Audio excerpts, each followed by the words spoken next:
욥기 제16장.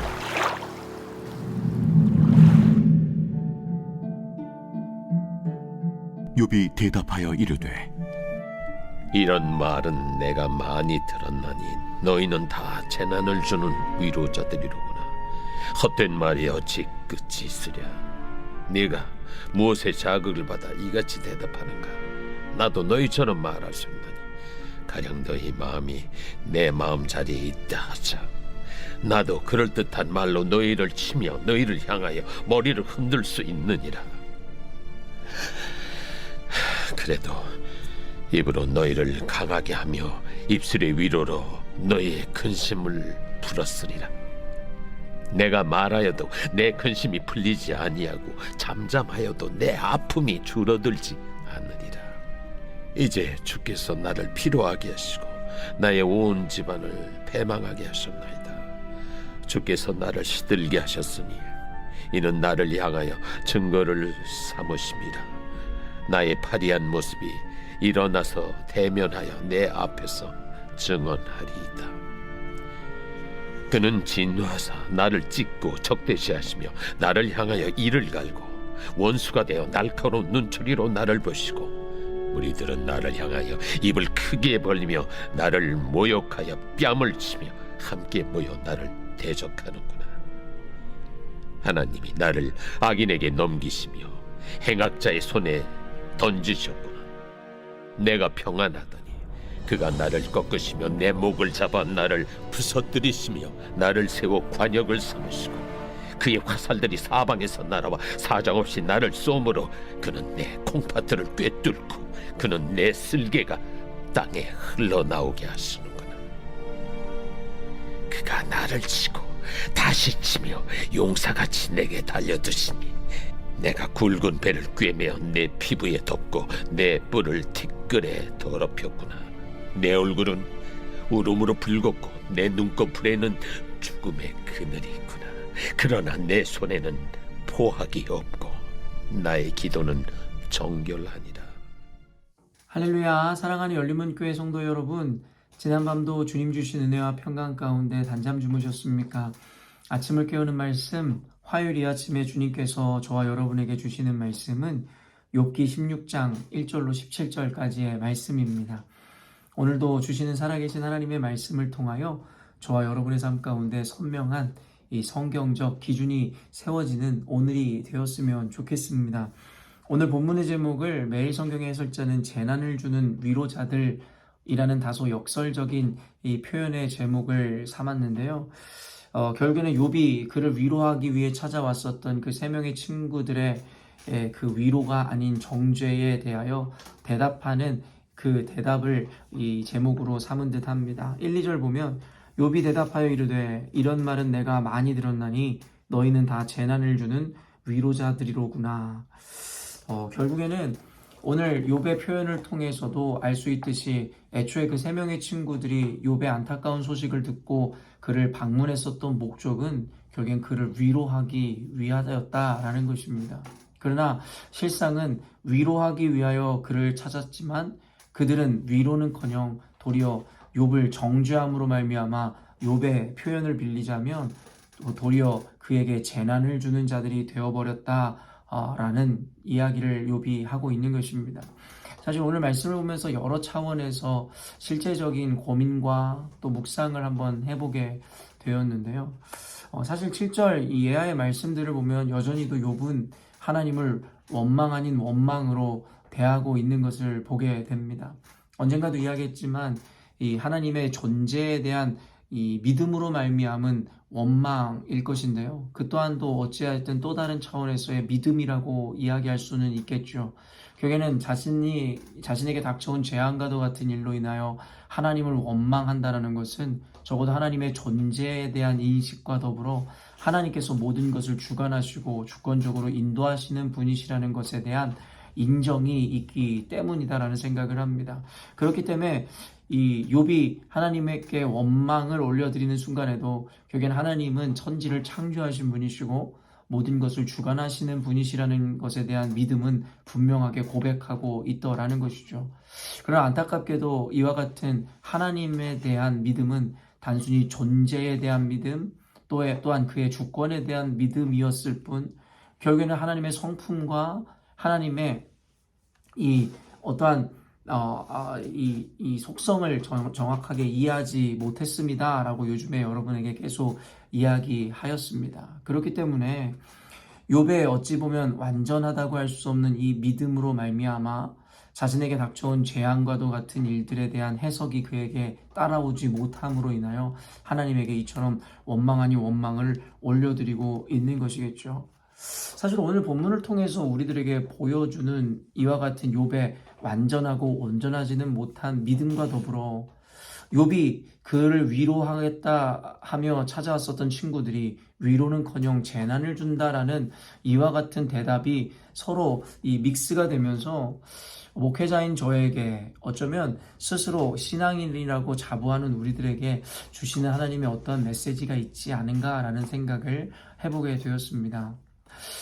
요즘에 여러분에게 계속 강조하듯이 신앙이라는 것에는 균형이 참 중요하다라는 생각을 해보게 됩니다. 그리고 다소 모순적인 개념들이 혼재되어 신앙이라는 것은 참 어려운 것 같습니다. 어찌 보면 절대 타협하거나 어떤 것에 대해서 절대화함으로 말미암아 우리는 오직 하나님만 바라보고 하나님의 말씀과 그 가르침만 바라보며 나아가야 되는 존재인과 동시에 때로는 유연하고 또한 유동성의 원리 원칙을 따라 그 상황에 맞게 지혜롭게 반응하기도 해야 하니 사실 이 균형을 이룬다는 것은 참 어렵기도 하고 어찌 보면은 이 불가능에 가까운 미션은 아닐까라는 생각을 해보게 됩니다. 결국엔 오늘의 이 말씀을 통해 비춰지는 이 모양도 결국 욥은 하나님 앞에 온전한 믿음을 고백하고 있는 이 지금의 상황은 아니라는 것을 아까도 여러분과 이야기하였습니다. 그렇기 때문에 어찌 보면 온전한 믿음으로 하나님께 나아가지 못하고 인식하지 못한 그를 질책하고 비판하는 장면이 등장한다는 것은 어쩌면 이 논리상 너무나도 합당하고 당연한 것 같죠. 그럼 오늘 본문에 욥은 뭐라고 이야기합니까? 욥의 친구들은 자신에게 재난을 주는 위로자라고 이야기하더라는 것이죠. 결국에는 그를 정죄하고 있었던 이 친구들마저도 이후에 하나님의 평가에 의해서 온전하지 못하다라는 평가를 받게 됨을 우리는 보게 되더라는 것이죠. 그 친구들이 하는 이야기들마다 구구절절 옳은 소리 같지만 결국에는 하나님은 온전하지 못하다라고 그들을 평가합니다. 여기서 저는 그런 생각을 해보게 되는 것입니다. 과연 옳은 것이 꼭 옳은 것인가? 라는 다소 모순적인 이야기 말입니다. 언젠가도 여러분과 함께 나누었지만 박영선 목사님이라는 분이 제가 대학교 시절에 전해주었던 그 메시지에 큰 어떤 충격 내지는 또 다른 의미에서는 큰 어떤 도전을 받았었다라는 이야기를 여러분에게 했죠. 복음이라는 것은 사람을 살리는 것이지 죽이는 것이 아니다라는 그의 이야기 말입니다.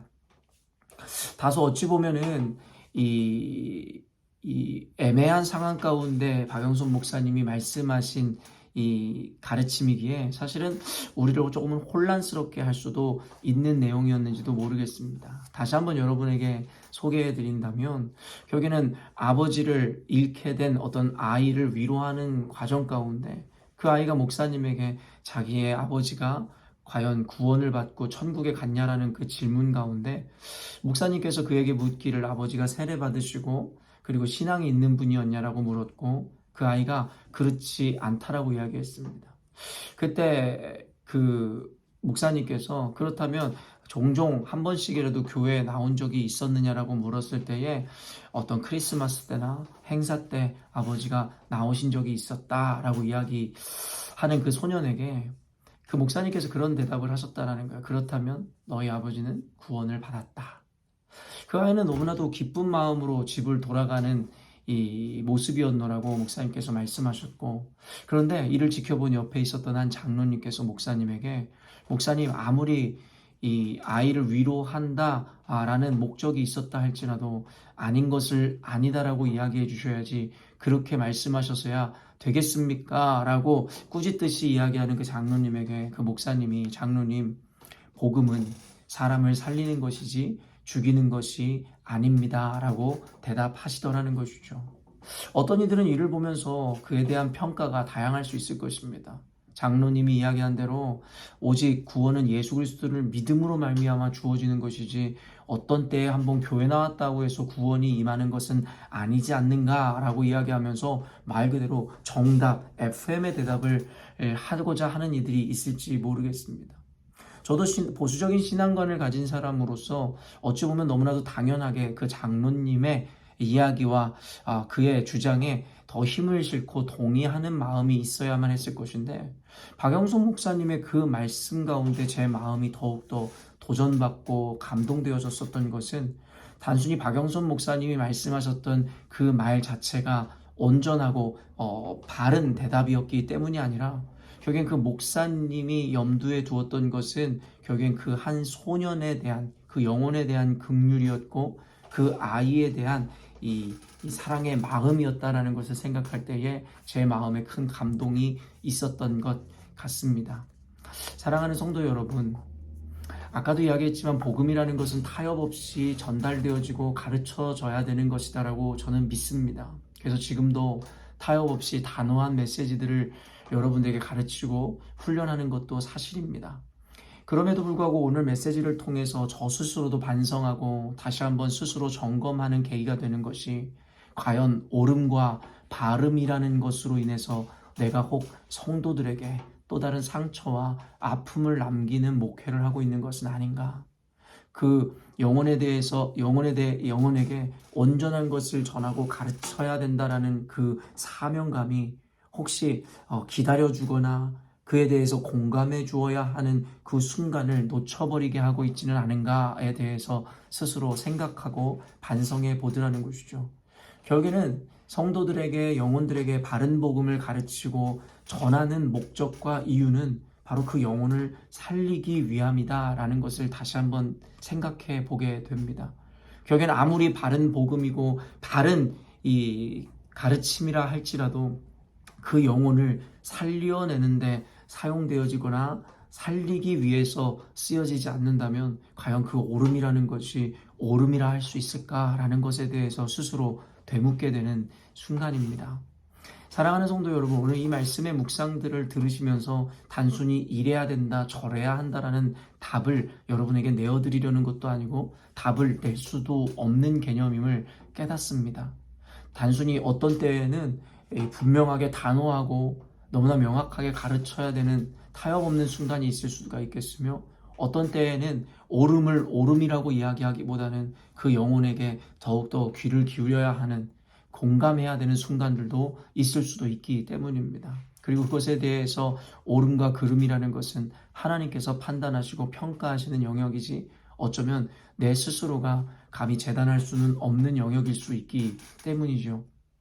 그렇기 때문에 오늘 묵상을 나누는 이유는 우리 스스로가 혹시 극단적이고 치우쳐져 있는 어떤 신앙관념으로 인해서 사람을 살리는 것이 아니라 죽이는 일에 내가 나아가고 있지 않은지에 대한 스스로의 반성과 점검을 하기를 원하였고, 결국에는 지금 이야기하는 이 균형을 갖추고 이루기 위해서 우리가 하나님 앞에 더욱더 민감하고 지혜를 구해야겠다라는 생각과 더불어 과연 우리가 지금까지 지켜왔었던 진리, 그리고 우리가 배워왔었던 그 가르침이라는 것이 결국에는 우리의 대상인 영혼들을 위한 것이고 영혼을 구원하기 위함인 것인지, 아니면 나의 옳음을 드러내고 나 자기의 이 의를 나타내기 위함인 것인지에 대한 그 본질적인 질문을 스스로에게 해보아야 될 것이다 라는 생각을 해보게 되더라는 것입니다. 사랑하는 성도 여러분, 욥이 이야기하는 바와 같이 너희들은 나에게 재난을 주는 위로자로구나. 이 이야기를 우리 교회가 겸손하게 오늘 한번 고민해 보았으면 좋겠다라는 생각을 해보게 됩니다. 어쩌면 우리의 의도와 또 우리의 생각과는 다르게 우리의 어떠함이 누군가에게 생명이 되는 것이 아니라 그를 더욱더 재난 가운데로, 고통 가운데로 몰아넣는다면 어쩌면 우리의 사역과 우리의 방향성에 대해서 우리는 깊은 고민을 해봐야 할지도 모르겠습니다. 다시 한번 이야기하지만 어떤 것이 답이다, 극단적으로 여러분들에게 가르치거나 선택하라고 이야기하는 것이 아님을 잊지 않으셨으면 좋겠습니다. 그 순간순간, 그리고 매일마다 하나님 앞에 기도하시고 지혜를 구하심으로 말미암아 내가 어떤 것을 어떤 입장을 취하고 선택해야 될지에 대하여 늘 하나님 앞에 민감하시기를 원하고, 무엇보다도 내 중심이 과연 내가 비판하거나 가르치는 그 대상을 구원하고 살리기 위함인지, 그 영혼에 대한 진정한 사랑과 긍휼과 애통하는 마음이 있어서 내가 바른 이야기를 하는지에 대해서 스스로를 점검해 본다면, 어쩌면 오늘 말씀을 통해서 우리의 나아가는 발걸음이라든가 우리가 취하는 태도에 대한 나름의 어떤 결론, 해답을 얻을 수 있지 않을까라는 생각을 해보게 됩니다. 우리 열린문교회 성도들이 얼마나 복음의 타협 없이 하나님 앞에 담대히 용사와 같이 살아가고 사역하고 계시는지 너무나도 잘 알고 있습니다. 도리어 그렇기 때문에 오늘의 메시지가 주는 의미가 더욱 더 있으리란 생각을 해보게 됩니다. 늘 이야기하지만 극단이 아닌 균형을 이루는, 밸런스를 맞추는 우리 열린문교회가 되기를 원하고, 이 어려운 일들을 주님과 함께 동행함으로 주님 주시는 지혜로 이루어 가시는 저와 여러분이 되었으면 좋겠습니다. 사랑하는 성도 여러분, 우리 열린문교회 가운데 이와 같은 은혜와 지혜와 균형 잡힌 신앙의 모습이 넘치고 나타남으로 말미암아 하나님께 영광이요 세상 가운데 귀감이 되어지는 교회 되었으면 좋겠습니다. 함께 기도하겠습니다. 사랑하는 하나님, 신앙이라는 것이 참 너무 어렵다는 생각을 다시 한번 해보게 됩니다. 무엇이 옳은 것이고 무엇이 그른 것인지, 단순히 기준이 없고 분명한 진리가 존재하지 않아서가 아니라 결국에 우리는 그 절대적인 진리를 전하는 사명을 맡은 자들로서 그 전함을 받아야 되는 대상들에게 결국엔 그 진리를 전해주어야 하는데, 하나님, 때로는 그 영혼이 준비되어 있지 못함으로 말미암아 우리의 의도와 목적과는 다르게 온전히 그 생명이 전달되어지지 않는 순간이 있습니다. 그때 때로는 우리가 화가 나기도 하고 또 여러 가지로 답답한 심정이 들 때도 있겠으나, 여전히도 우리를 기다려주시고 용납하셨던 그리스도를 기억함으로 말미암아 우리도 그 영혼에 대한 긍휼과 지속적인 사랑으로 말미암아 때로는 기다림을 이루고, 때로는 그 영혼의 사실을 이야기하기보다는 더 공감하고 사랑하는 마음으로 그들의 이야기에 귀를 기울일 수 있는 우리가 될 수 있도록 인도하여 주옵소서. 하나님, 다시 한번 구하옵니다.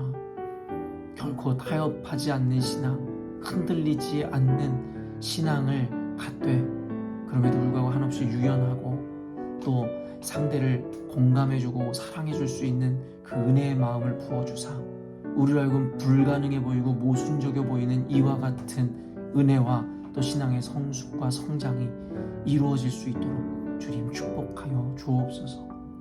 모든 것 하나님께 의탁드리오며 거룩하신 예수님의 이름으로 기도합니다. 아멘. 사랑하는 열린문교회 성도 여러분, 오늘도 주님께서 허락하시는 가장 복되고 귀한 하루를 맞이하였습니다.